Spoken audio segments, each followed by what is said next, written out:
میرے محترم بھائیوں، دنیا کے اندر انسان آیا ہے اللہ کی عبادت کے لیے، اپنے رب کو راضی کرنے کے لیے دنیا کے اندر آیا ہے۔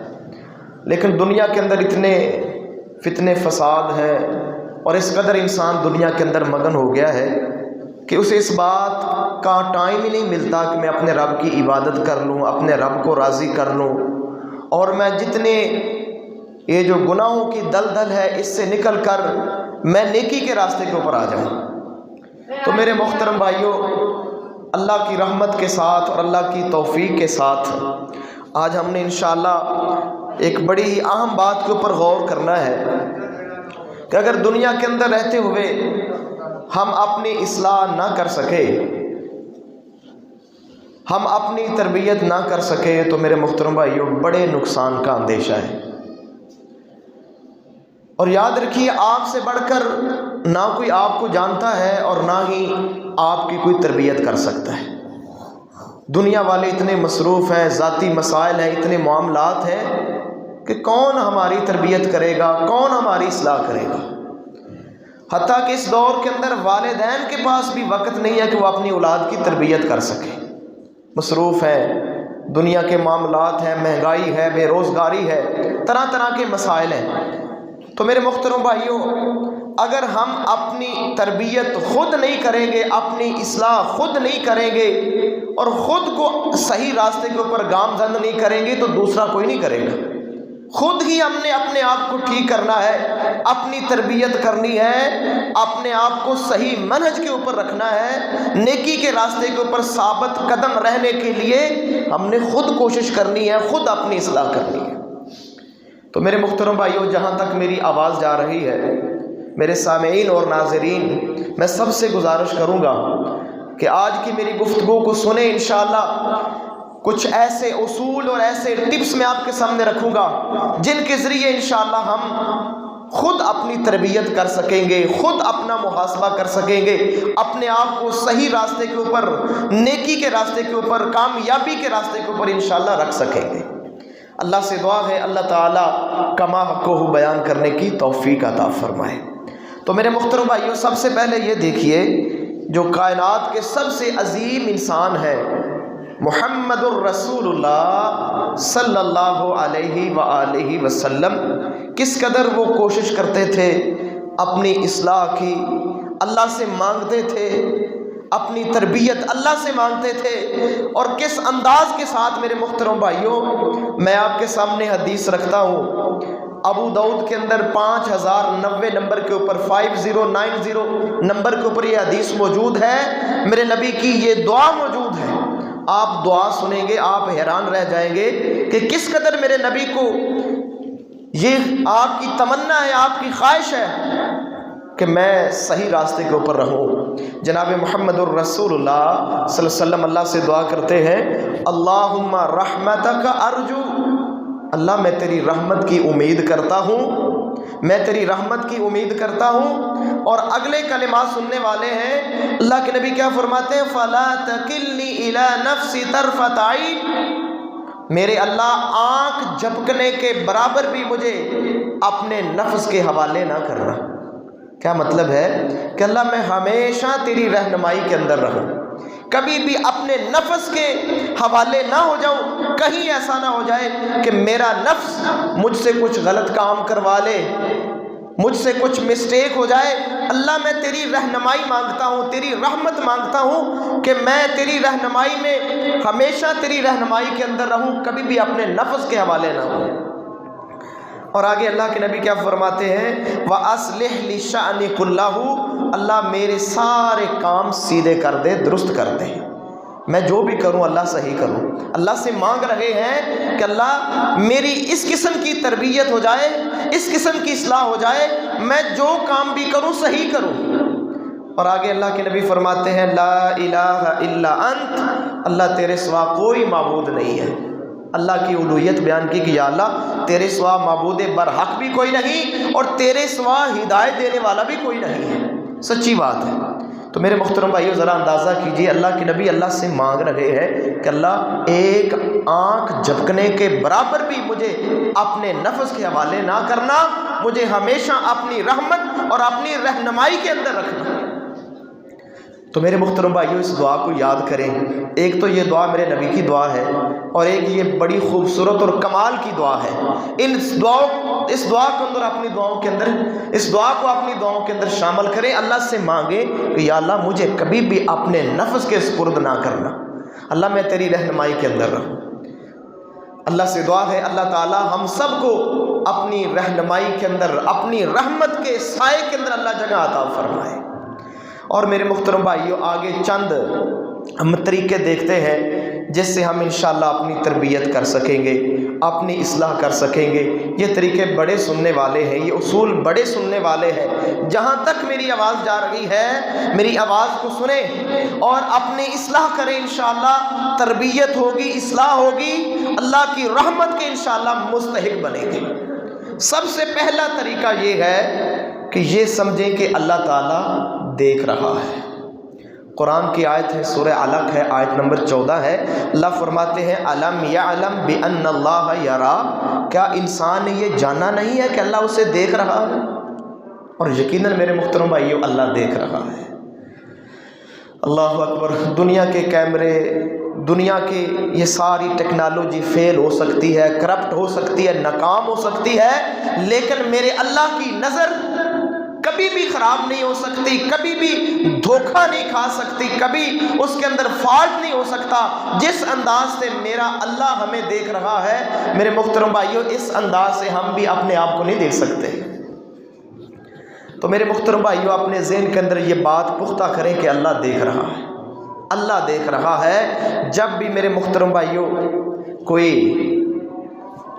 گناہ کی طرف انسان کا ارادہ کرے، انسان کا دل آئے، کوئی بھی گناہ کرنے لگے، تو اس وقت اپنے ذہن میں یہ سوچ لے کہ اللہ دیکھ رہا ہے۔ جیسے ہم روزہ رکھتے ہیں نا، تو کتنے ایسے موقع آتے ہیں کہ ہم اکیلے ہوتے ہیں، کچھ کھا سکتے ہیں، پی سکتے ہیں، کوئی نہیں دیکھ رہا ہوتا۔ ہم کیوں نہیں کھاتے پیتے؟ کیونکہ اللہ دیکھ رہا۔ ہم کہتے ہیں کہ اللہ دیکھ رہا ہے۔ اگر میں نے پانی پی لیا، کھانا کھا لیا، میرا روزہ ٹوٹ جائے گا، ختم ہو جائے گا، میرا اللہ دیکھ رہا ہے۔ تو میرے محترم بھائیوں اسی سوچ کو ہر گناہ سے پہلے، جب دودھ کے اندر پانی ملانے لگے، جب ملاوٹ کرنے لگے، جب کسی کو دھوکہ دینے لگے، جب جھوٹ بولنے لگے، جب کسی کے ناجائز کسی کے اوپر قبضہ کرنے لگے، اس وقت بھی یہ ذہن میں خیال کریں اور اپنے نفس سے کہیں کہ میرے نفس خبردار ہو جا، اللہ دیکھ رہا ہے۔ تو انشاءاللہ ہر گناہ سے انسان بچ سکتا ہے جب اس کے ذہن کے اندر یہ بات پختہ ہو جائے کہ میرا اللہ مجھے دیکھ رہا ہے۔ ایک بڑی خوبصورت بات ہے، ایک چرواہا تھا، بکریاں چرا رہا تھا۔ کسی نیک بندے نے اس سے کہا کہ اللہ کے بندے ایک بکری مجھے دے دے، تجھے میں پیسے دے دیتا ہوں، اور تو اپنے مالک سے کہنا کہ بکری بھیڑیا کھا گیا۔ تیرا مالک کہاں کون دیکھ رہا ہے؟ تیرے مالک تو پتہ نہیں۔ اس کو یہ کہہ دینا کہ بکری بھیڑیا لے گیا، مجھے نہیں پتا، تو تیرے مالک کو کیا پتا ہے؟ اب اس چرواہے نے بڑی خوبصورت بات کی۔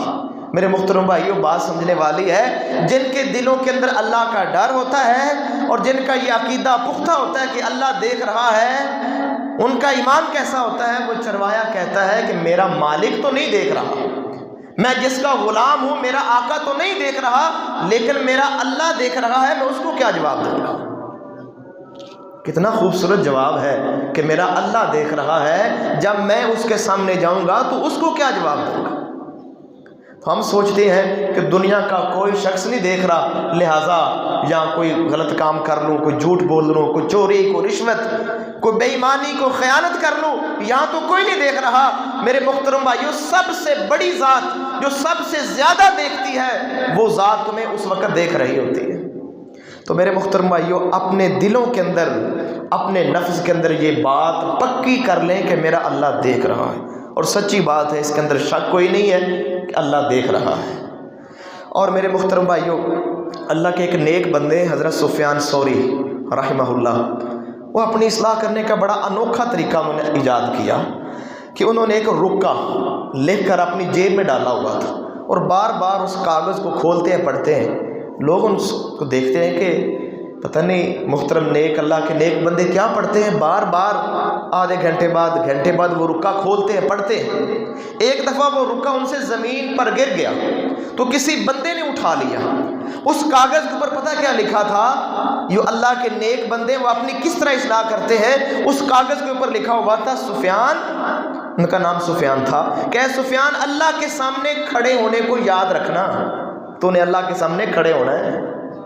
نہیں، بار بار 10 منٹ بعد، 20 منٹ کے بعد، آدھے گھنٹے کے بعد وہ اللہ کا نیک ولی، اللہ کا بندہ اس کاغذ کو اپنے سامنے کرتا اور اس کو اوپر لکھا ہوتا تھا کہ اللہ کے بندے ایک وقت آنا ہے تو انہیں اللہ کے سامنے کھڑے ہونا ہے، اس کھڑے ہونے سے ڈر۔ وہ اس لیے نکالتے تھے تاکہ میں گناہ سے بچتا رہوں اور نیکی کا شوق میرے دل کے اندر آتا رہے۔ یہ ہوتے ہیں اللہ کے نیک بندے۔ اور ایک اور اللہ کے نیک بندے ہیں ابو اسحاق رحمہ اللہ، ان کے ہاتھ میں بھی ایک کاغذ ہوتا، جب تک وہ زندہ رہے اس کاغذ کو نکالتے، بار بار اس کو پڑھتے۔ جب وہ فوت ہو گئے تو کسی نے اس کی جیب سے وہ کاغذ نکالا، اس کاغذ کے اندر کیا لکھا ہوا تھا؟ اپنے آپ کو مخاطب کر کے کہتے ہیں کہ اپنے اعمال اچھے کر لو، تمہاری موت نزدیک ہے۔ یعنی وہ بار بار یاد دہانی کرتے۔ یہ اپنی تربیت کا ایک انداز ہے، یہ اپنی اصلاح کا ایک انداز ہے کہ بندہ اللہ کی یاد میں، اپنی آخرت کی یاد میں، اپنی موت کی یاد میں ہمیشہ اس کو بار بار دہراتا رہے کہ ایک وقت میں نے اللہ کے سامنے کھڑے ہونا ہے، ایک وقت آئے گا جب میں نے دنیا سے چلے جانا ہے، میرے ساتھ کوئی چیز نہیں جائے گی۔ اس یاد دہانی کو اللہ کے نیک بندے بار بار اپنے دل و دماغ کے اندر دہراتے رہتے ہیں۔ ایک ہم ہیں کہ میرے محترم بھائیوں بھولے ہوئے، کوئی فکر نہیں، بس دنیا کی فکر ہے، دنیا کے کام کاج کی فکر ہے کہ کوئی کام رہ نہ جائے، کوئی مس نہ ہو جائے۔ صورتحال تمہارے سامنے ہے، اگرچہ جتنی بھی مصروفیت ہو میرے محترم بھائیوں، اللہ کے لیے اگر آج ہم ٹائم نکالیں گے، اپنے رب کی عبادت کو ترجیح دیں گے تو میرا اللہ انشاءاللہ ٹائم کے اندر برکت ڈال دے گا، ہر معاملات کے اندر اللہ تعالیٰ کی رحمت نازل ہو جائے گی۔ اللہ سے دعا ہے اللہ ہمیں سمجھنے کی توفیق عطا فرمائے۔ تو میرے محترم بھائیوں، جس کے ذہن کے اندر یہ بات آ جاتی ہے کہ اللہ دیکھ رہا ہے، میں اللہ کی نظروں سے اوجھل نہیں ہوں، میں چھپ نہیں سکتا، اس کا انعام کیا ہے؟ سورہ رحمان ہے، آیت نمبر 40 ہے، اللہ فرماتے ہیں وَلِمَنْ خَافَ مَقَامَ رَبِّهِ جَنَّتَانِ، جو اپنے رب کے سامنے کھڑے ہونے سے ڈر گیا، اللہ فرماتے ہیں اس کے لیے 2 جنتیں ہیں، اس کے لیے دوہرا اجر ہے، دوہرا ثواب ہے۔ جو اپنے رب سے ڈر گیا، جس کے دل میں یہ احساس پیدا ہو گیا کہ میں اپنی رب کی نظروں سے اوجھل نہیں ہو سکتا، میرا اللہ دیکھ رہا ہے۔ اور اس کی تفسیر کے اندر مجاہد رحمہ اللہ فرماتے ہیں یہ وہ آدمی ہے جو گناہ کرنا چاہتا ہے لیکن پھر اس کو اپنے رب کا مقام یاد آ جاتا ہے، وہ گناہ چھوڑ دیتا ہے کہ میں نے رب کے سامنے جانا ہے، میری پیشی ہے، میں نے رب کے سامنے کھڑے ہونا ہے، وہ گناہ سے باز آ جاتا ہے۔ تو میرے محترم بھائیوں، پہلا اصول یہ ہے اپنی تربیت کا، ہمیشہ اپنے ذہن کے اندر پکا کر لیں کہ اللہ دیکھ رہا ہے۔ جب بھی کوئی گناہ کرنے لگے، کوئی بڑے سے بڑا گناہ، انسان گمراہی کی طرف جانے لگے، اپنے نفس کو مخاطب کر کے کہے کہ اے نفس خبردار ہو جا، اللہ دیکھ رہا ہے اور یقیناً میرا اللہ دیکھ رہا ہے۔ اللہ کرے یہ عقیدہ ہمارے ذہنوں کے اندر پختہ ہو جائے۔ اور میرے محترم بھائیو، جو اللہ کا حیا کرتا ہے اور اللہ سے ڈرتا ہے اور عقیدہ پختہ کرتا ہے میرا اللہ دیکھ رہا ہے، تو وہ گناہ چھوڑ دیتا ہے، اللہ اس کے اوپر کتنی رحمت کرتا ہے۔ آئیے جناب محمد الرسول اللہ صلی اللہ علیہ وسلم کا فرمان سنیے، صحیح بخاری کے اندر 1423 نمبر کے اوپر یہ حدیث موجود ہے۔ میرے نبی فرماتے ہیں وَرَجُلٌ دعته امرأة ذات منصب وجمال فقال انی اخاف اللہ، ایک وہ بندہ ہے جس کو کوئی حسین و جمیل، کوئی منصب رکھنے والی، عہدہ رکھنے والی عورت برائی کی دعوت دیتی ہے تو وہ فوراً کہتا ہے انی اخاف اللہ، میں اللہ سے ڈرتا ہوں، میں اللہ سے ڈرتا ہوں۔ تو اللہ اس کے اوپر اتنے خوش ہوتے ہیں، اللہ فرماتے ہیں کل قیامت کو جب یہ میرے پاس آئے گا، جب کوئی سایہ نہیں ہوگا، میں اس ڈرنے والے انسان کو اپنے عرش کا سایہ نصیب فرماؤں گا۔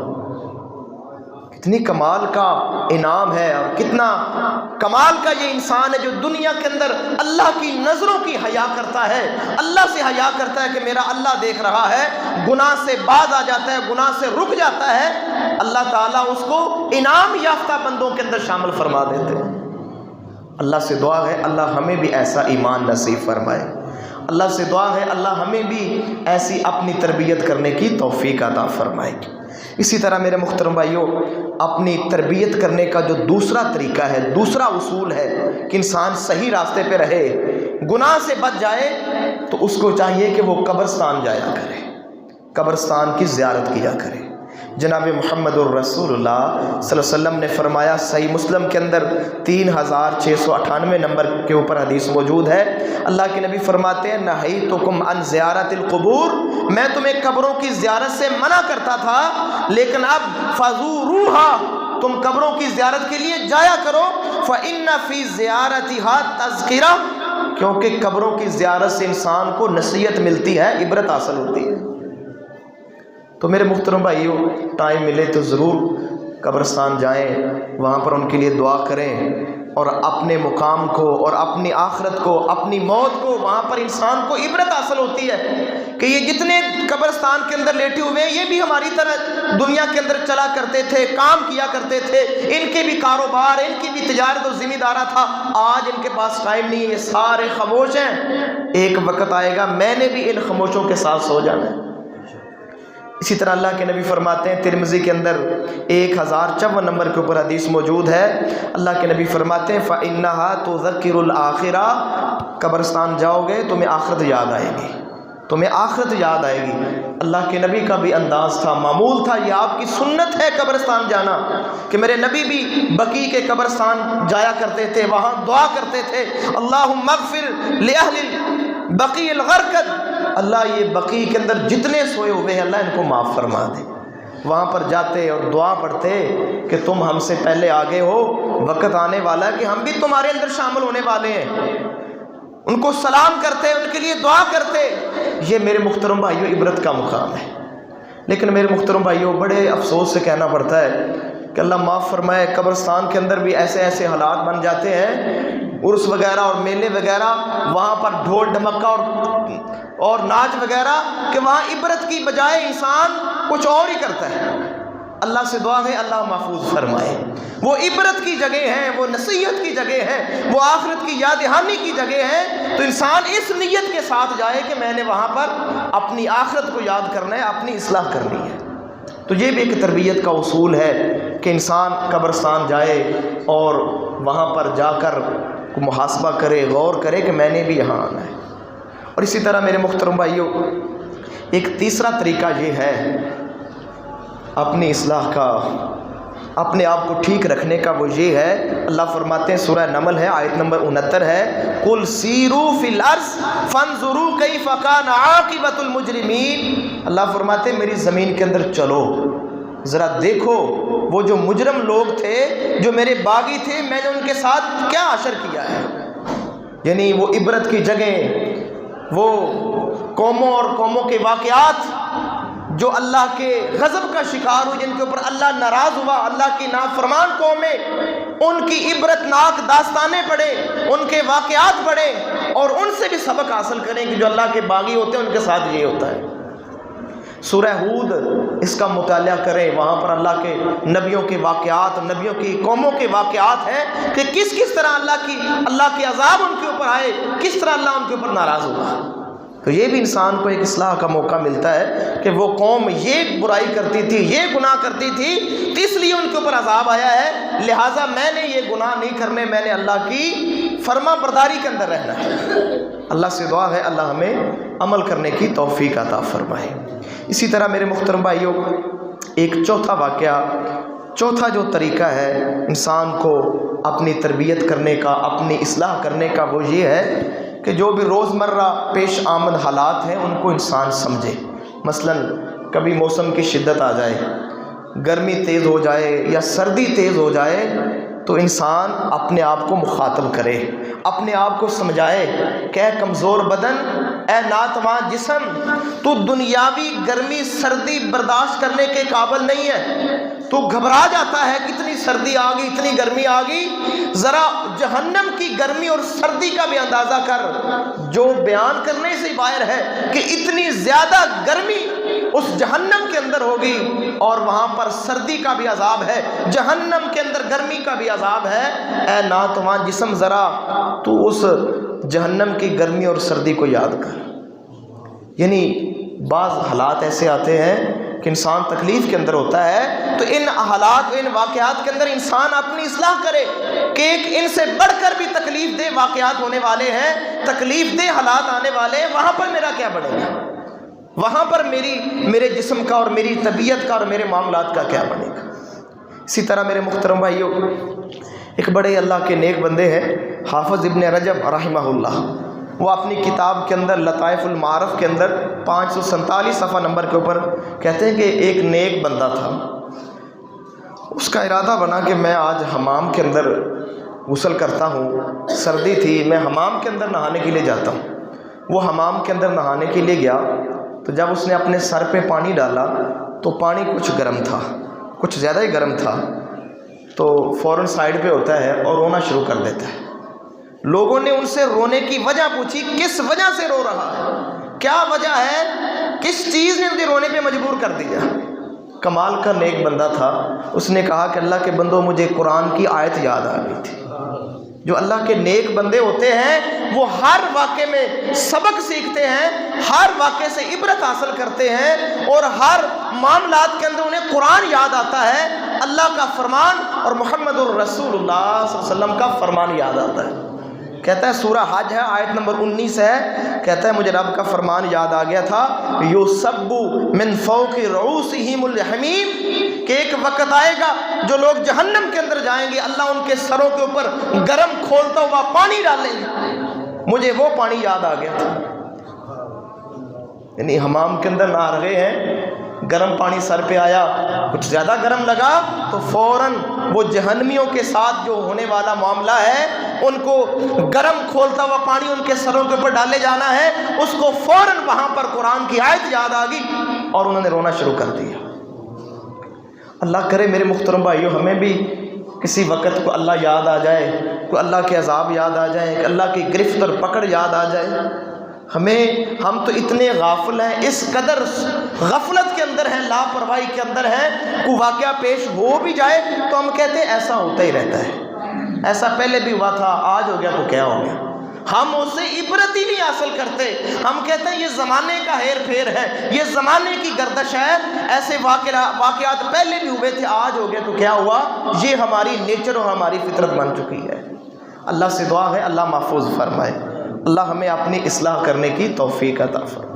تو میرے محترم بھائی، جو اللہ کے نیک بندے ہوتے ہیں وہ ہمیشہ ہر جگہ ہر موڑ پہ اپنی اصلاح کرتے ہیں، جہاں پر بھی انہیں کوئی ٹھوکر لگتی ہے، جہاں پر بھی انہیں کوئی تکلیف پہنچتی ہے، کوئی دکھ لگتا ہے، وہ فوراً اس کو کمپیئر کرتے ہیں آخرت کے دکھوں کے ساتھ کہ یہ دکھ تو معمولی ہے، سب سے بڑا دکھ آخرت کا دکھ ہے، سب سے بڑی پکڑ آخرت کی ہے، سب سے بڑی پکڑ آخرت کی ہے، میرے اللہ کی پکڑ ہے۔ وہ فوراً اپنی اصلاح کرتے ہیں اور فوراً فکر آخرت کے اندر مبتلا ہو جاتے ہیں اور اپنی اصلاح کر لیتے ہیں۔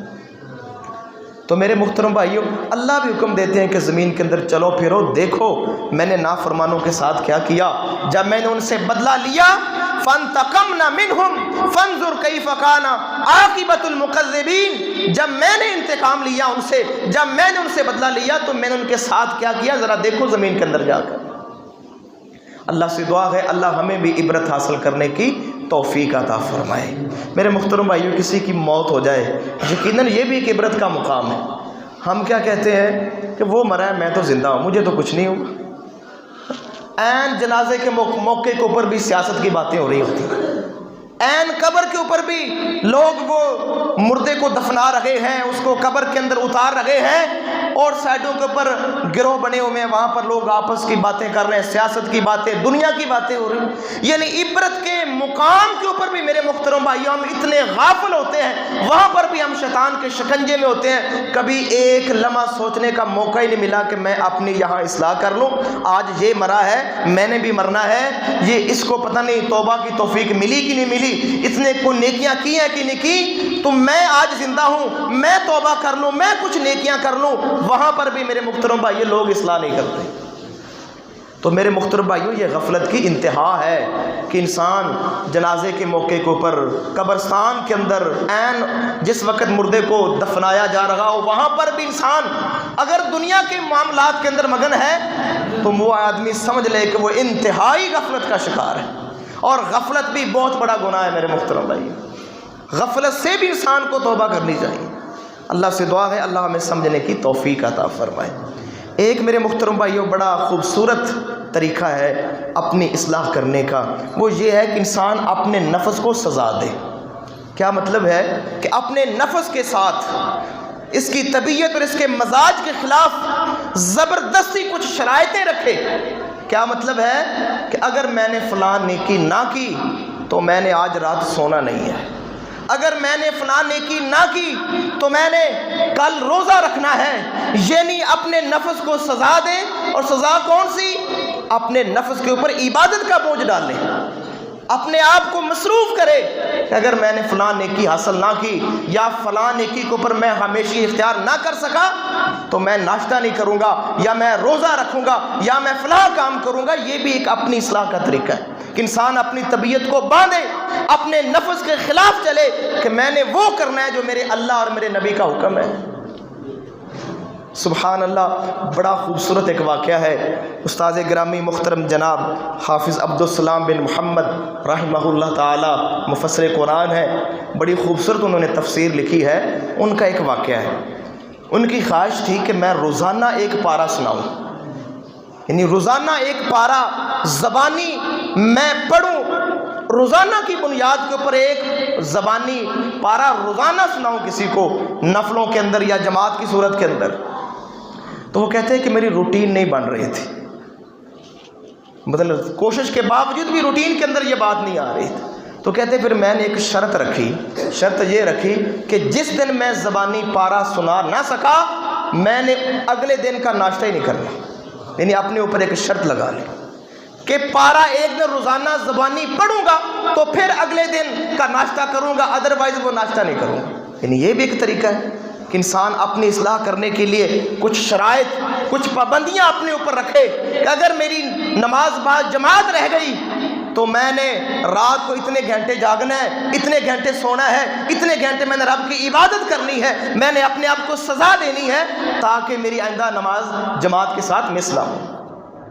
اور مجھے یاد آ رہا ہے سیدنا عبداللہ ابن عمر رضی اللہ تعالیٰ عنہ، ان کی بھی ایک دفعہ عشاء کی نماز مس ہو گئی تو انہوں نے پھر اپنے نفس کو یہ سزا دی کہ انہوں نے کہا کہ آج میں نے ساری رات سونا نہیں، جاگنا ہے میں نے۔ یہ بھی طریقہ ہے کہ نفس کو جگاؤں گا، نفس کو تکلیف پہنچے گی اور اگلے دن میں پھر کبھی جماعت مس نہیں کروں گا۔ یہ نیک لوگ اس طرح اپنی اصلاح کرتے ہیں۔ ہم ہیں تو ہمیں تو فکر ہی نہیں ہے، نمازیں ہزاروں مس ہو جائیں، ہزاروں جماعتیں چلی جائیں، اور 20 سال 30 سال ہو گئے نمازیں مس ہو رہی، کبھی توبہ کی توفیق تو کیا کبھی خیال تک نہیں آیا کہ میں کتنا گنہگار ہوں، کتنی غفلت اور کتنی سستی کا شکار ہو چکا ہوں۔ اللہ سے دعا ہے اللہ ہمیں اپنی اصلاح کرنے کی توفیق عطا فرمائے۔ اسی طرح میرے محترم بھائیو سیرہ اعلام النبلاء کے اندر جلد نمبر 9 صفحہ نمبر 228 نمبر کے اوپر ایک واقعہ موجود ہے۔ امام عبداللہ بن وہب مصری بیان کرتے ہیں کہ مجھے چھوٹی سی ایک عادت پڑی تھی کہ غیبت بعض دفعہ میں کر جاتا تھا، میں بڑی کوشش کر رہا تھا کہ غیبت اور گلے سے جان چھوٹ جائے لیکن چھوٹ نہیں رہی۔ انہوں نے کہا میں نے یہ شرط رکھی کہ جب بھی میں غیبت کروں گا، غیبت کا ارتکاب کروں گا، میں روزہ رکھوں گا۔ کہتے ہیں پھر بھی غیبت ہو جاتی، روزہ بھی رکھتا پھر بھی غیبت ہو جاتی۔ کہتے ہیں پھر میں نے شرط بدلی کہ جب بھی میں غیبت کروں گا میں 1 درہم اللہ کے راستے میں صدقہ کروں گا۔ کہتے ہیں جب میں نے یہ شرط رکھی اپنے آپ سے تو کہتے ہیں غیبت کی عادت چھوٹ گئی، کیونکہ روز درہم جا رہے تھے، روز میں 1 درہم دیتا، جب بھی مجھ سے غیبت ہوتی تو مجھے درہم کی محبت کی کی وجہ سے اس عادت کو چھوڑنا پڑا اور الحمدللہ وہ کہتے ہیں کہ میں غیبت سے نکل گیا۔ یہ ہوتے ہیں میرے محترم بھائیو اللہ کے نیک بندے، اس انداز کے ساتھ وہ اپنی اصلاح کرتے ہیں، اپنے اوپر کچھ پابندیاں لگاتے ہیں اور اپنے اوپر عبادت کا بوجھ زیادہ ڈالتے ہیں۔ جب ایک نیکی مس ہوتی ہے تو اپنی اصلاح کرنے کے لیے مزید نفس کو کھپاتے ہیں۔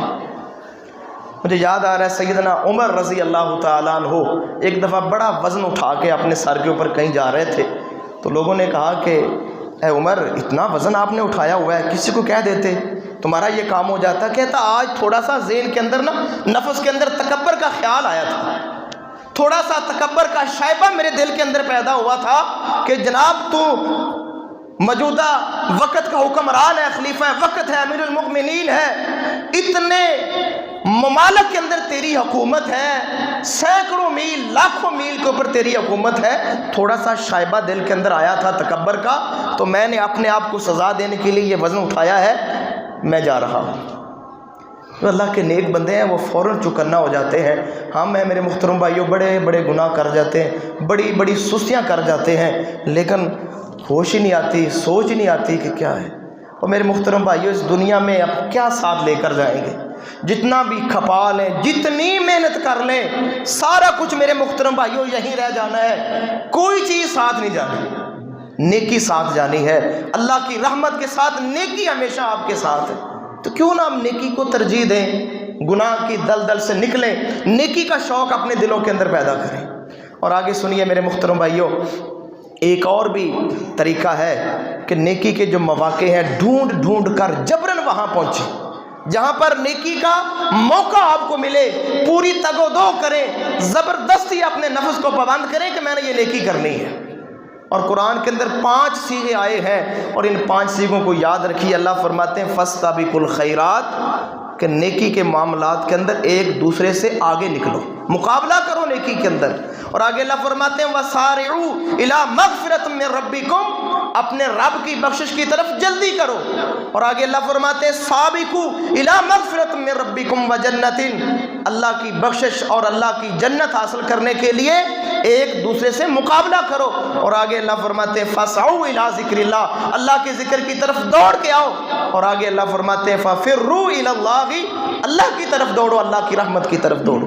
یہ اللہ حکم دے رہے ہیں، فعل امر کے صیغے ہیں۔ اللہ کہتے ہیں جلدی کرو، نیکی کے اندر تاخیر نہ کرو، بلکہ نیکی کے اندر مقابلہ بازی ہونا چاہیے کہ میں آج پہلی صف کے اندر پہنچوں گا، میں امام کے پیچھے کھڑا ہوں گا، آج میں اذان دوں گا۔ نیکی کے جتنے معاملات ہیں انسان تگ و دو کر کے اور کوشش کر کے زیادہ سے زیادہ اس کے اندر اپنی توانائی خرچ کرے، انشاءاللہ اصلاح ہوگی۔ جب نیکی چاہنے والا ہوگا تو انشاءاللہ اللہ کی رحمت اس کا استقبال کرے گی۔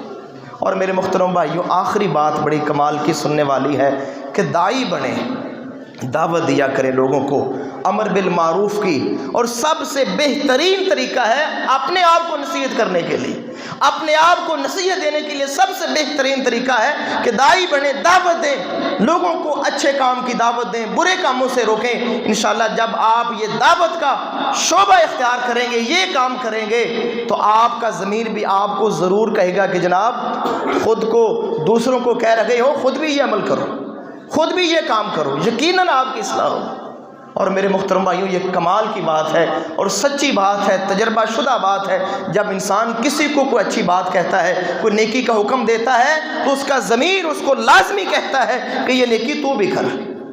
اب میرے محترم بھائیوں جتنی باتیں میں نے آپ کے سامنے رکھی ہیں، جتنے طریقے اپنی تربیت کے رکھے ہیں، سب سے پہلے میں نے سنے ہیں، میرے کانوں کے اندر آئے ہیں، سب سے پہلے میری تربیت کے اندر یہ شامل ہوئے ہیں۔ مجھے ذہن میں یہ خیال آ رہا ہے، جب میں تیاری کر رہا تھا تو میں سوچ رہا تھا کہ یہ طریقے بڑے خوبصورت ہیں، میں ان کو خود اڈاپٹ کروں گا۔ اس لیے میرے محترم بھائیوں جب ہم دعوت کا کام کریں گے، لوگوں کو نیکی کا حکم دیں گے، برائی سے روکیں گے، تو لازمی طور پر انشاءاللہ اپنی بھی اصلاح ہوگی۔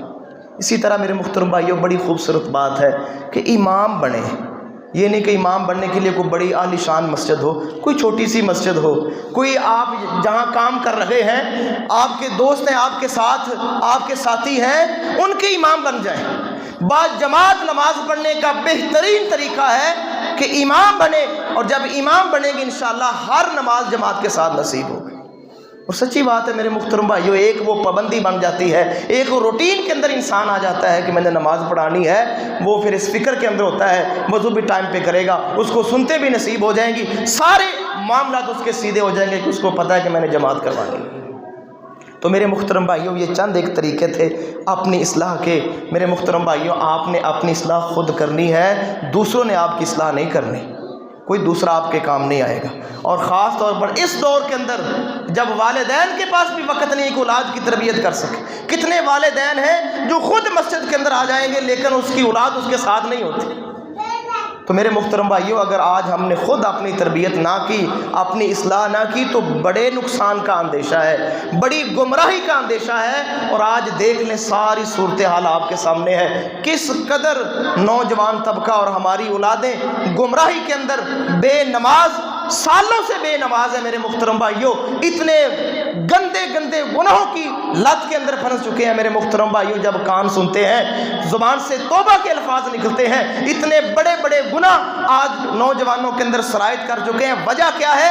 اس نوجوان نے اپنی تربیت نہیں کی، اس کی تربیت اس کا موبائل کر رہا ہے، اس کی تربیت اس کا ماحول کر رہا ہے، اس نے اپنی تربیت کی نہیں، اس کی تربیت تو ماحول معاشرہ کر رہا ہے۔ تو میرے محترم بھائیوں، خدا کے لیے میں اپنے نوجوان ساتھیوں سے کہوں گا کہ اللہ کے لیے میری ان باتوں کے اوپر توجہ دیں، اپنی اصلاح کریں، اور کوئی نہ کوئی ایسے ٹپس اپنے پاس لکھ کے رکھ لیں، اپنی ڈائری کے اندر، اپنی جیب کے اندر۔ جب بھی آپ اس کو دیکھیں تو آپ ڈگمگانے سے بچ جائیں اور آپ چوکنے ہو جائیں، صحیح راستے کے اوپر آ جائیں۔ اللہ سے دعا ہے اللہ مجھے بھی اور آپ کو بھی عمل کرنے کی توفیق عطا فرمائے۔